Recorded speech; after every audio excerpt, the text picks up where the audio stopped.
উপদেষ্টাদের পাল্টাপাল্টি সরকার থেকে সরানোর চাপ তৈরি হয়েছে বিএনপির দিক থেকে। বিএনপি ঠিক অফিসিয়ালি আমরা বলবো না, আমরা জনাব ইশরাক হোসেনের দিক থেকে খেয়াল করছি দুজন যে ছাত্র উপদেষ্টা সরকারে আছে তাদেরকে বেরিয়ে আসার জন্য তিনি চাপ দিচ্ছেন এবং সরকারকে সেই দাবিতে সরকারের বিরুদ্ধে আন্দোলন চালিয়ে যাবেন এই ধরনের কথাবার্তা বলছেন।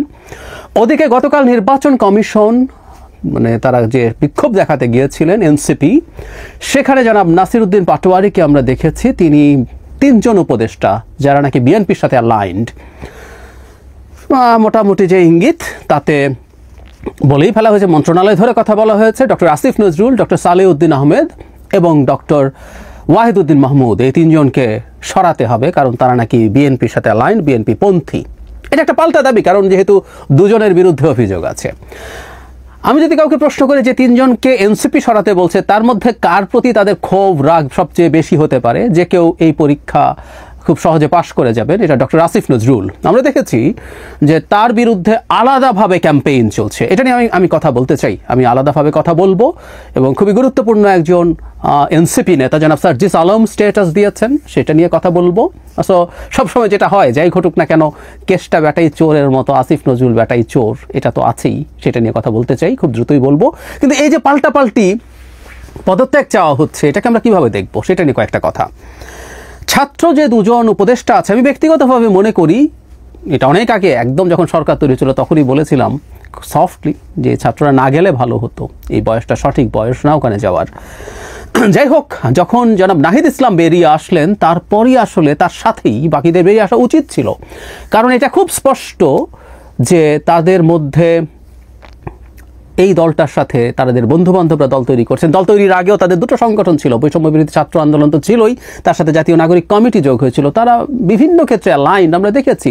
সো তাতে সরকারের দিক থেকে এই সমালোচনাগুলো আর অতটা হতো না তারা যদি বেরিয়ে আসতেন, এটা ওয়াইজ ডিসিশন হতো। যাই হোক, তারা বেরোন নাই, নানান রকম ইন্টারপ্রিটেশন আছে, ক্ষমতা চাইতে পারেন, কেউ কেউ নানা রকম দুর্নীতির প্রতি ইঙ্গিত করেন, আমি সেদিকে যাচ্ছি না, কিন্তু তারা সেটা করেননি। এখন বিদ্যমান প্রেক্ষাপটে বিশেষ করে যারা ইশরাকের সাথে যেহেতু স্থানীয় সরকার মন্ত্রণালয়ের সংঘাত হয়েছে, সেই সংঘাতের পরিপ্রেক্ষিতে তিনি আসিফের পদত্যাগ চাইছেন, সাথে মাহফুজ আলমকেও ছাত্র প্রতিনিধি হিসাবে যুক্ত করছেন। এটাকে এভাবে দেখতে পারি। এখন স্বাভাবিকভাবে যেটা হয়, আমি অবশ্য একটা কথা একটু আগে বলে রাখি, আমি এরপর একটা জিনিস স্পষ্টভাবেই বলতে চাই, এটা বলা দরকার আছে। জনাব আসিফ মাহমুদকে অন্তত তার একটা সেনাপ্রধান এবং আমাদের প্রধান উপদেষ্টার সাক্ষাৎকারের পর এই পদে রাখা সরকারেরই উচিত হয়নি। ডক্টর ইউনূসের সরকার কত ইম্যাচিওর, আমি ইম্যাচিওর শব্দটা ব্যবহার করছি, তা ওই ঘটনা থেকে প্রমাণ হয়। যাই হোক, আমি আসবো সেই জায়গায়। এখন যেটা হয়েছে, এনসিপি যেহেতু বিএনপি যা করছে তার একটা পাল্টা দিতে চায়, সেটা তারা করছে। যেমন বিএনপি যেহেতু চাপ তৈরি করছে যে শপথ পড়াতে দিতে হবে, এটার জন্য তারা মেয়র ঘোষণা করে সেগুলো করছেন। তাহলে তারা কি করলেন, নির্বাচন কমিশনে চলে গেলেন। নির্বাচন কমিশন, আমি এটা নিয়ে কথা বলেছি, কেন আপিল করে নাই, অপরাধ হয়ে গেছে নির্বাচন কমিশন, এবং তারা স্থানীয় সরকার নির্বাচন কমিশনের কাছে গিয়ে চাইছেন। তোদের সাথে দু একজন লয়ার তো থাকার কথা, আমিও তো জানি কয়েকজন লয়ার ব্যক্তিগতভাবে চিনি। মানে বাংলাদেশের এক্সিস্টিং সংবিধান অনুযায়ী এখন নির্বাচন কমিশন আসলে সংসদ নির্বাচনও ঘোষণা করতে পারেন না, এটা তাদের একদম এক্সক্লুসিভ ডিসক্রিশন। কিন্তু ডিসক্রিশনের সমস্যা হচ্ছে ওই টাইমটা অলরেডি পার হয়ে গেছে, সো এখানেও সরকারের অনুমতি লাগবে। কিন্তু স্থানীয় সরকার নির্বাচন কমিশনের সাংবিধানিক অধিকারী না। এখানে সংবিধান বলছে সরকার যদি বলে অন্যান্য নির্বাচনও করবেন। সো সরকার না বললে এটা করার কিছু নাই। এনসিপির উচিত ছিল আবার যমুনায় যাওয়া, তাদের জন্য তো যমুনা অবারিত। হাসনাত আবদুল্লাহকে সামনে রাখলেই যমুনার সব বাধা পেরিয়ে তারা গেট পর্যন্ত চলে যেতে পারবেন, তো সেটা করতে পারতেন, সেটা সেখানেই করার কথা ছিল। নির্বাচন কমিশনকে স্থানীয় নির্বাচনের জন্য চাপ দেওয়ার কিছুই নাই। কিন্তু ওই যে বললাম, তারা পাল্টাপাল্টি করছেন, এবং আপনি যখন ইললজিক্যালি জাস্ট কতগুলো চালাকি করতে থাকেন তখন অনেক কিছুতেই হিসাব মিলবে না, গায়ের জোর প্রধান হয়ে যায়। এবং তারা দেখেছেন তারা গায়ের জোরে অনেক কিছু করাতে পেরেছেন, সে কারণেই তারা করছেন। একইভাবেই যেহেতু দুজনকে সরে আসতে বলছেন, আমি তো নর্মালি বলি, আমি টেকনিক্যালি যদি এভাবে বলি যে তিনজনের কথা বলা হচ্ছে যে এই তিনজন বিএনপির সাথে অ্যালাইন্ড, এর মধ্যে দুজন জনাব মির্জা ফখরুল ইসলাম আলমগীরের ব্যাচমেট ডক্টর সালেউদ্দিন আহমেদ এবং ডক্টর ওয়াহিদুদ্দিন মাহমুদ। আমরা চিনি এই মানুষগুলোকে। মজাটা হচ্ছে এই সরকারের সবচেয়ে সফল যে জায়গাগুলো, যে তিনজন, আমি ইভেন ডক্টর আসিফ নজরুলকেও অনেকে এমন সব ইস্যুতে যুক্ত করে তার সমালোচনা করেন যেগুলো তার এখতিয়ারই না, তিনি নিজেও বহুবার এগুলো ক্লিয়ার করেছেন।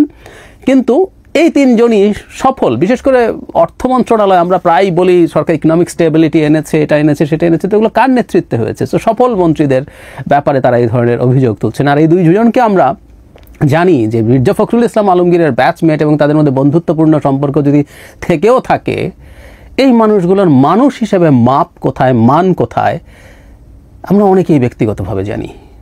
মানে এগুলো অহেতুক একটা সংকট তৈরির চেষ্টা, এটা পাল্টাপাল্টি তারা সেই চেষ্টাতেই গেছেন। কিন্তু আমি যদি এভাবে বলি, এই তিনজন যদি তাত্ত্বিকভাবে ধরেও নেই যে তারা এক ধরনের সফট কর্নার্স আছে তাদের, যদি ধরেও নেই, তারা কি প্রকাশ্যে বিএনপির প্রতি কোনো সলিডারিটি কখনো কোথাও দেখিয়েছেন? অথচ আমরা ছাত্র উপদেষ্টাদেরকে দেখেছি যে ছাত্রদের রাজনৈতিক দল যে কর্মসূচি সেগুলোর সাথে তারা অ্যালাইন করছেন। আসিফ মাহমুদ সজীব ভূঁইয়া যে প্রক্লেমেশনের জন্য সমানের নাগরিক কমিটি এবং বৈষম্য বিরোধী ছাত্র আন্দোলন, if I am not wrong, এটা 31 ডিসেম্বর ছিল, প্রচুর শোরগোল করলো, এগুলো উনি শেয়ার করেননি? করেছে তো। সরকারে যখন ছাত্র উপদেষ্টাদেরকে নিয়ে কিছু বলা হয়, যেমন মির্জা ফখরুল ইসলাম আলমগীর একবার বলেছেন, নাহিদ ইসলাম জবাব দিয়েছিলেন, আবার আমরা উল্টো দেখেছি এগুলো সবাই সমানে শেয়ার করছেন যারা সরকারের বাইরে আছেন। সো তারা আসলে সেম মানুষ, তারা এই দলের লোক, এবং আমরা নিশ্চিত থাকতে পারি যে ওনারা এইটা থেকে যদি শেষ পর্যন্ত দলে আসেন, রিজাইন করে দলেই জয়েন করবেন, যেমন জনাব নাহিদ ইসলাম ছিলেন। ওনার তো ফাইন মর্নিং ঘুম ভেঙে মনে হয় নাই আমি যাই এনসিপিতে গিয়ে যোগ দেই, না, সব নিয়েছিলেন। সুতরাং তাদের এই সরকারে থাকা, এই সরকারের নিরপেক্ষতাকে প্রশ্নবিদ্ধ করার সুযোগ অনেক বেশি তৈরি করে, ফর শিওর। ভেতরে ভেতরে অনেকের অনেক চিন্তা আছে। এই সরকারে জামাতের প্রতি সহানুভূতিশীল উপদেষ্টা আছে বলেও জানা যায়, অন্তত দু একজনের নাম তো আমরা জানিও। তাই যদি হয়েও থাকে, আমরা তাদের প্রতি ওইভাবে কথা বলতে যাই না, কারণ তিনি এক্সপ্লিসিটলি কিছু করেন নাই। কিন্তু এই দুজন সেই রকম। কিন্তু শুরু করেছিলাম যে এই ক্ষেত্রে জনাব আসিফ মাহমুদ যে একটা ভয়ঙ্কর গর্হিত কাজ করেছিলেন, সেটার কি কোনো ব্যবস্থা সরকার নিয়েছে? নেওয়া কিন্তু তখনই উচিত ছিল। একজন অতি প্রভাবশালী সোশ্যাল মিডিয়া ইনফ্লুয়েন্সার একবার সেনাবাহিনীর প্রধানকে তার একটা ভিডিওতে বলেছিলেন, আমি এটা নিয়ে আলোচনা করেছি, আমি আবারও একটু বলে রাখি, এই জন্য আর দেখাতে যাচ্ছি না। তিনি খুব ক্লিয়ারলি বলেছিলেন উনি সেনাপ্রধানকে কিছু একটা চাপ তৈরি করে, ওনার নিজস্ব ঢঙ্গের ভাষায় সেটা বলেছিলেন। এরপর দিনই জনাব হাসনাত আবদুল্লাহ জনাব আসিফ মাহমুদ সজীব ভূঁইয়ার একটা ইন্টারভিউর একটা ক্লিপ তার স্ট্যাটাস থেকে, তার ফেসবুক থেকে শেয়ার করেন, এবং সেটা করেন তিনি নিজে সেনাপ্রধানের সাথে দেখা করে এসে যেই বোমাটা ফাটিয়েছিলেন, সেই বোমাটা ফাটানোর পর যে ক্লিপটা তিনি শেয়ার করেন, ওটার মধ্যে ওই চ্যানেলের লোগো ছিল না। মানে এটাকে রীতিমতো দ্রুত কাটিয়ে এনে এখানে দিয়ে দেওয়া হয়েছে, বোঝা যায়। ইন্টারভিউটা পরে এসছে, ওইটা একটা টিভি চ্যানেলের লোগো সহ এসছে, আমরা দেখেছি। কিন্তু প্রশ্ন হচ্ছে সেখানে তিনি কিভাবে ডক্টর ইউনূসের সাথে ডিল করেছেন, এবং তাদের ভাষ্যমতে ডক্টর ইউনূস সেনাপ্রধানের সাথে ডক্টর ইউনূসকে প্রধান উপদেষ্টা করানি, এবং তাদের ভাষ্যমতে কিভাবে শেষ মুহূর্ত পর্যন্ত সেনাপ্রধান এটা বাধা দিয়ে গেছেন। That was the content. এবং এটা আসার পরে সেই অতি গুরুত্বপূর্ণ, অতি ইনফ্লুয়েন্সার বলছেন এই ভিডিও, আসিফ মাহমুদের ভিডিও দেখিয়ে, যে এটাই সেই আক্রমণ, সেই অ্যাটাকের অস্ত্র, তার ভাষায়। তাহলে এটা খুব স্পষ্ট জনাব আসিফ মাহমুদ তার সাথে কোলাবোরেট করে এই কাজটা করেছেন, ফর শিওর। তার সাথে দেখা করতে গেছেন, আন্তরিকভাবে সেই ছবি সোশ্যাল মিডিয়াতে শেয়ার্ড হয়েছে, আমরা দেখেছি। তো তাই যদি হয়ে থাকে, আমরা আসিফ মাহমুদ সজীব ভূঁইয়াকে কি এটা স্বীকার করতে অথবা অস্বীকার করতে দেখেছি? দুটো একটা করতে হবে। তো যে দাবি করা হয়েছে আসিফ মাহমুদের দিক থেকে যে এটাই হলো সেই জিনিস, দুদিন আগে ঘোষণা দেওয়া হয়েছে, তার মানে এই যে কোলাবোরেশন, এই কোলাবোরেশন নেই, এটা কি আসিফ মাহমুদ সজীব ভূঁইয়া ক্লিয়ার করেছেন? যদি স্বীকার করবেন, মানে এটা অস্বীকার না করে থাকেন, তাহলে এটা হয়েছে। এই কোলাবোরেশন করে একজন সিটিং উপদেষ্টা প্রধান উপদেষ্টার সাথে দেশের সেনা প্রধানের একটা সংঘাত তৈরির চেষ্টা করছেন। আমাদের নিশ্চয়ই সেই ভাষাটা মনে আছে, তিনি কোট করছেন, শেষ পর্যন্ত না পেরে নাকি সেনাপ্রধান বলেছিলেন তিনি বুকে পাথর চাপা দিয়ে ডক্টর ইউনূসকে মেনে নিচ্ছেন। এই সব ভাষা যিনি ব্যবহার করেছেন, দেশের সরকারে বসে দেশকে ডিস্টেবিলাইজ করার চেষ্টা করেছেন আসিফ মাহমুদ সজীব ভূঁইয়া। আই রিপিট, উনি ডিস্টেবিলাইজ করার চেষ্টা করেছেন। কি ব্যবস্থা নিয়েছে? ডক্টর ইউনূসের তো উচিত ছিল সেদিনই তাকে এখানে ক্যাবিনেট থেকে বের করে দেয়া। তার কি সায় আছে? যদি প্রশ্ন করি এতে, সেটাও ভয়ঙ্কর। আর যদি নাও থেকে থাকে, উনি যথেষ্ট কঠোর হননি, এখানে কঠোর হওয়া দরকার ছিল, জরুরি ছিল। এই কথাগুলো সফটলি কয়েকবার বলেছি, কিন্তু আমার মনে হয় অনেক বাড়ছে। সবাই মিলে এই সরকারকে কেন্দ্র করে, এই সরকারের একটা অংশ অনেকের সাথে ইনভলভড হয়ে দেশের এক ধরনের সিরাজুল আলম খান নাকি তৈরি হয়েছে, সেরকম মানে ওই এক সময়কার রহস্য পুরুষ। তারপরও সিরাজুল আলম খানকে যতজন সেই রহস্য পুরুষ হলেও চিনত, আরও কম চেনা লোকজন আছে। এক ধরনের কোলাবোরেশনের কথা শোনা যায়। শোনা কথা নিয়ে খুব কিছু বলি না, যাচ্ছে আমি শোনা কথা হিসেবে বললাম। মিলেমিশে দেশটাকে ডিস্টেবিলাইজ করে ক্ষমতা দখল করে রাখতে চাই, এই পরিকল্পনার সাথে তিনি জড়িত, এটা ভাবার বোঝার যথেষ্টের বেশি সার্কামস্ট্যান্সিয়াল এভিডেন্স আছে। তিনি তা এখনও পদে কেন? অন্তত তাকে সেই সময়ই এই পদ থেকে সরিয়ে দেওয়া জরুরি ছিল। ডক্টর ইউনূস করেননি। সুতরাং আমি মনে করি সামনে এই পাল্টাপাল্টিগুলো আমাদের জন্য ভালো কিছু আনছে না। আমরা সম্ভবত একটা দীর্ঘ সংঘাতময় পরিস্থিতিতে ঢুকে পড়ছি। এখন কি হতে পারে, কি করা ভালো হবে, আলাদা আলাপ করব। আর শুরুতে যেটা বলেছিলাম, ডক্টর আসিফ নজরুলকে যেভাবে ভিলিফাই করা হচ্ছে, যাকে যেভাবে ভয়ঙ্কর রকম সমালোচনার মধ্যে ফেলা হচ্ছে অযৌক্তিকভাবে, সেটা নিয়েও একটু কথা বলতে চাই, কারণ তার উপরে আক্রমণটা সবচেয়ে বেশি হচ্ছে। সেনাবাহিনী প্রধান জনাব ওয়াকারুজ্জামান ঢাকায় থাকা বিভিন্ন পর্যায়ের সেনা কর্মকর্তাদের সামনে একটা বক্তৃতা করেছেন, প্রশ্নের জবাব দিয়েছেন, এবং সেখানে কী ধরনের কথাবার্তা হয়েছে সেটা নিয়ে নানা রকম স্পেকুলেশন চলল সোশ্যাল মিডিয়াতে। দুরকম বক্তব্য পাওয়া গেছে। ইনফ্যাক্ট শেষ পর্যন্ত আমরা মেইন স্ট্রিম মিডিয়াতে বেশ রাতে যখন আসলো, সেটাই যে ধরনের বক্তব্য তার সাথে অ্যালাইন্ড বক্তব্য পাওয়া গেছে। আবার কেউ কেউ সেটাকে তুড়ি মেরে উড়িয়ে দিতে চেয়েছিলেন, এরকমও আছেন। খুবই ইনফ্লুয়েন্সিয়াল লোকজন, ইনফ্লুয়েন্সিয়াল সোশ্যাল মিডিয়া ইনফ্লুয়েন্সার্স, তারা তুড়ি মেরে উড়িয়ে দিতে চেয়েছেন।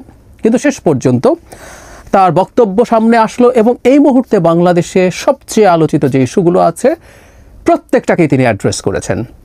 বলা বাহুল্য তার এই বক্তব্যে সরকারের সাথে তার বেশ দ্বিমত দেখা যাচ্ছে, এবং একটা ইস্যুতে সরাসরি প্রধান উপদেষ্টা ডক্টর ইউনূসের সাথে তার দ্বিমত আছে।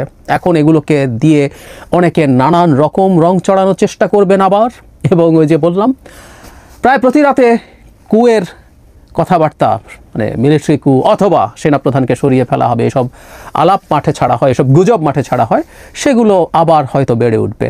আমরা খেয়াল করব বাংলাদেশের কিছু লোক যেমন এগুলো করছে, ভারতীয়রাও এটা করছে, প্রচুর করছে। যাই হোক, আমরা জনাব ওয়াকারুজ্জামানের বক্তব্য অ্যানালাইজ করতে চাই, খুঁটিনাটিভাবেই করতে চাই, এবং এটার কী টেকঅ্যাওয়ে কি আমরা শেষে এটা নিয়ে কথা বলবো। নির্বাচন নিয়ে খুব স্পষ্ট কথা আছে। আমি নির্বাচন যেহেতু সবচেয়ে গুরুত্বপূর্ণ ইস্যু, আমি সেটা নিয়ে শেষে কথা বলি। এর মধ্যে খুবই গুরুত্বপূর্ণ ইস্যু করিডোর নিয়ে কথা বলেছেন। তিনি বলছেন, একটা প্রশ্ন করা হয়েছে, তার জবাবে তিনি বলছেন, রাখাইন রাজ্যে মানবিক করিডোর বিষয়ে সিদ্ধান্ত একটি নির্বাচিত সরকার থেকেই আসতে হবে, এবং তা বৈধ প্রক্রিয়া অনুসরণ করেই হতে হবে। এখানে জাতীয় স্বার্থ দেখতে হবে, যা করার জাতীয় স্বার্থ রক্ষা করেই করতে হবে। যাই করা হোক না কেন পলিটিক্যাল কনসেনসাসের মাধ্যমে সেটা করতে হবে। তাহলে দুটো ইস্যু, যেটা পলিটিক্যাল কনসেনসাসের কথা এখনই হচ্ছিল, যে এই ডক্টর ইউনূস সরকার এটা যে নিজে থেকে দিতে চাইছে। প্রসঙ্গত একই দিন গতকাল high representative, national security adviser এবং ডিফেন্স মিনিস্ট্রি চালাতে প্রধান উপদেষ্টাকে সাহায্য করা ডক্টর খলিলুর রহমান আবার সাংবাদিকদের সামনে এসেছেন এবং মিথ্যাচার করেছেন। আমি মিথ্যাচার শব্দটা বলছি। এখনও তিনি ভাষার মার প্যাঁচ করছেন এবং আমাদের সবাইকে বোকা ঠাউরাচ্ছেন। আমি ওনার বক্তব্য নিয়ে দ্রুতই ভিডিও করে দেখাবো। তিনি আবারও আমাদেরকে স্টুপিড মনে করছেন। সরি, আমরা এত স্টুপিড না। যাই হোক, এখানে এই সরকারের এটা করার এখতিয়ার আছে বা করা উচিত আছে, এটাও তিনি মনে করেন না। একটা নির্বাচিত সরকারে করা উচিত, এবং সেই নির্বাচিত সরকারের ক্ষেত্রেও তিনি বলছেন যে একটা ন্যাশনাল বা পলিটিক্যাল কনসেনসাসের মাধ্যমে। এখন তো বটেই, সেই সময়ে হতে পারে। সুতরাং করিডোর নিয়ে যে ধরনের কথাবার্তা হচ্ছিল, দিনের শেষে এখানে আমাদের military involvement is very important. তাদের দিক থেকে খুব শক্ত একটা বার্তা সরকারের কাউকে, আমি ঠিক জানি না প্রধান উপদেষ্টা এই ব্যাপারটা কতটা চেয়েছেন, কিন্তু ডক্টর খলিলের যে ভীষণ আগ্রহ আছে এটা আমরা বুঝতে পারি বা ধারণা করতে পারি। প্রেস সচিবও খুবই ডিফেন্ড করেছিলেন, এবং এক অর্থে তারা পররাষ্ট্র উপদেষ্টাকে ভিলেন বানানোর চেষ্টা করেছেন। এটাও অত্যন্ত মিথ্যা, অন্যায়ভাবে করছেন। যাই হোক, খুবই গুরুত্বপূর্ণ একটা বার্তা আছে মব ভায়োলেন্স নিয়ে। আমি আসব। বন্দর প্রসঙ্গে তিনি বলছেন, বিদেশিদের হাতে দেয়া নিয়েও কথা বলেছেন। প্রশ্ন করা হয়েছিল তাকে, তিনি জবাব দিচ্ছেন এভাবে, এখানে স্থানীয় মানুষ ও রাজনৈতিক নেতাদের মতামত প্রয়োজন হবে, রাজনৈতিক সরকারের মাধ্যমে এ ধরনের সিদ্ধান্ত নেওয়া উচিত। এই একটা জায়গায় ডক্টর ইউনূসের সাথে তার একদম সরাসরি বৈপরীত্য আছে। আমরা যখন প্রধান উপদেষ্টা চিটাগং গেলেন, চিটাগং ইউনিভার্সিটির সমাবর্তনে, সেখানেই তিনি চট্টগ্রাম বন্দরে গেছেন, এবং বন্দর কেন বিদেশিদের দিয়ে দেওয়া উচিত পরিচালনার জন্য বেশ দীর্ঘই বলবো, একটা বক্তৃতা করেছেন, মোটিভেশনাল স্পিচ, এক্সিজারেটেড, কিন্তু দারুণ স্বপ্ন এবং আশা তিনি দেখিয়েছেন, এটা তিনি অসাধারণভাবে করতে পারেন। He is a magician in that area. So এটা একেবারে যে তার নিজস্ব চিন্তা, তার নিজস্ব ড্রিম, সেখানে বলছেন যে সবার সাথে কথা বলতে হবে, কিন্তু এটাও সেনাপ্রধান মনে করেন যে রাজনৈতিক সরকারের মাধ্যমে, এটা রাজনৈতিক সরকার না, রাজনৈতিক সরকারের মাধ্যমে